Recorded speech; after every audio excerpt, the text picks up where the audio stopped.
जय Shriram. Gurumauli YouTube चॅनलमध्ये आपलं स्वागत आहे. पौराणिक कथा, भजन कीर्तन पाहण्यासाठी आणि ऐकण्यासाठी आपल्या गुरुमाऊली यूट्यूब चॅनलला सबस्क्राईब आणि लाईक करा. व्हिडिओ आवडल्यास व्हिडिओ शेअर करा. श्रीराम विजय ग्रंथातील अध्याय 17 किष्किंधाकांड, राम आणि हनुमान यांची भेट आज आपण पाहणार आहोत. मारुती एकाच वटानात पंपातीरी आला आणि एका वटवृक्षावर बसून नाना तऱ्हेची माकड चेष्टा करू लागला. त्याने रामाचे लक्ष आपणाकडे वेधले. श्रीरामांनी त्याच्याकडे निरखून पाहिले आणि लक्ष्मणाला म्हणाले, लक्ष्मणा, तो वटवृक्षावर बसलेला वानर बघ. त्याने सोन्याची लंगोटी घातली आहे. ते वज्राप्रमाणे झळकत आहे. श्रीरामाचे बोलणे ऐकून जो तुझी गुप्त लंगोटी ओळखील तो तुझा स्वामी समज, असे आपल्याला अंजनी मातेने पूर्वी सांगितलेले हनुमंताला आठवले. त्याच्या बलाची खात्री करून घेतली पाहिजे म्हणून मारुतीने वटवृक्षाची मोठी फांदी मोडून घेतली आणि रामाच्या अंगावर फेकली. तेव्हा राम म्हणाले, लक्ष्मणा, बालक कौतुकाने खेळत असता त्याला रागे भरू नये. अशा वेळी त्याचे कौतुक होणे चिष्ट. तू क्षणभर थांब, हा आमच्या बळाची परीक्षा पाहत आहे. असे बोलून श्रीरामांनी ती फांदी आपल्या धनुष्याच्या बाणाने वरचीवर उडवली.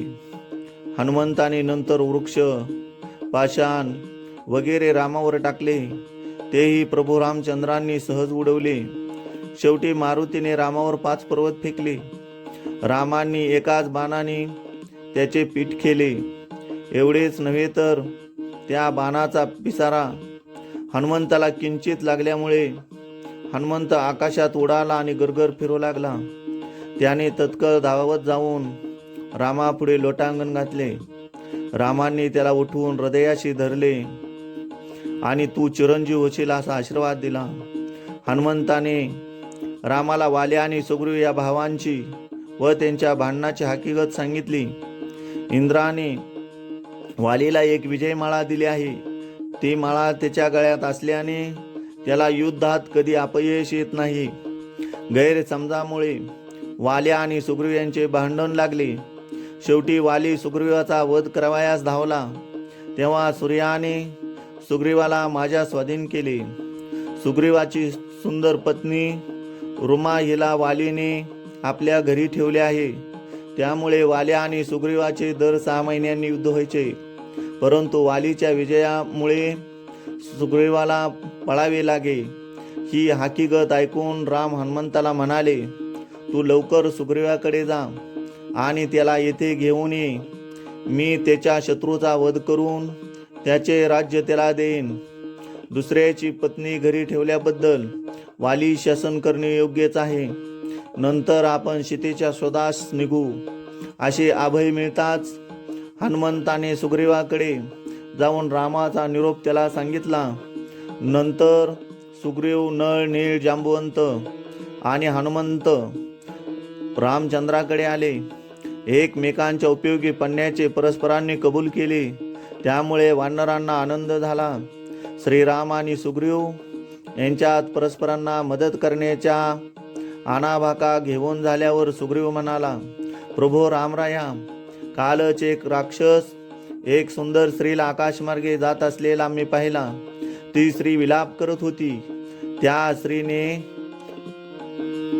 वस्त्रात बांधून काही अलंकार आमच्या मोहरे टाकले आहेत.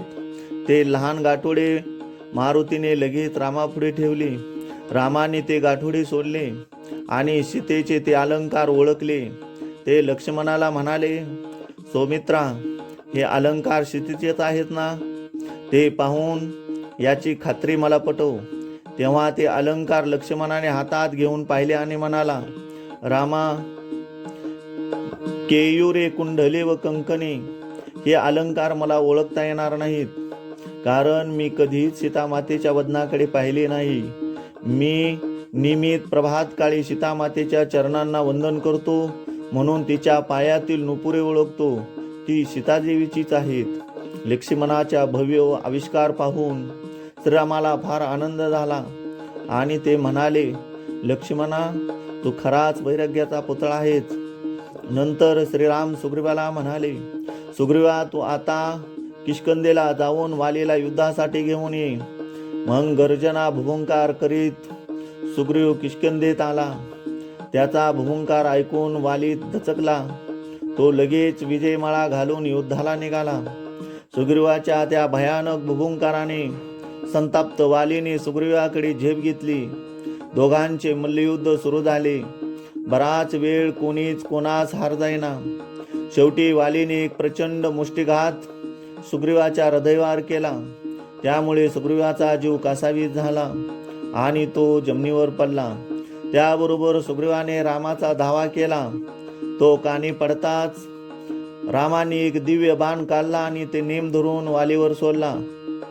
तो नेमका वालीच्या हृदयात शिरला. त्याबरोबर वाली धडकन खाली पडला. राम त्याच्या जवळ गेले. वाली म्हणाला, हे अयोध्येच्या रामा, मी तुझा अपराधी नसताना माझ्यावर बाण सोडून ही अपकीर्ती तू पदरात का घेतलीस? तेव्हा राम म्हणाले, तू बंधूच्या स्त्रीची अभिलाषा करणारा, बंधूचा अपराध नसताना त्याला शिक्षा करणारा अन्यायी महादुष्ट आहेस, म्हणून मी ही शिक्षा तुला केली.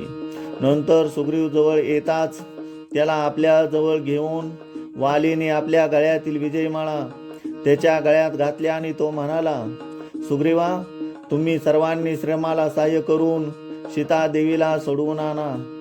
हे कार्य सिद्धीत जाईपर्यंत विश्रांती घेऊ नका. असे बोलून श्रीरामाच्या मुखावर दृष्टी स्थिर करून श्रीराम श्रीराम म्हणत वालीने देहत्याग केला. याप्रमाणे श्रीराम विजय ग्रंथातील 17वा पुष्प येथे पूर्ण होत आहे. जय श्रीराम.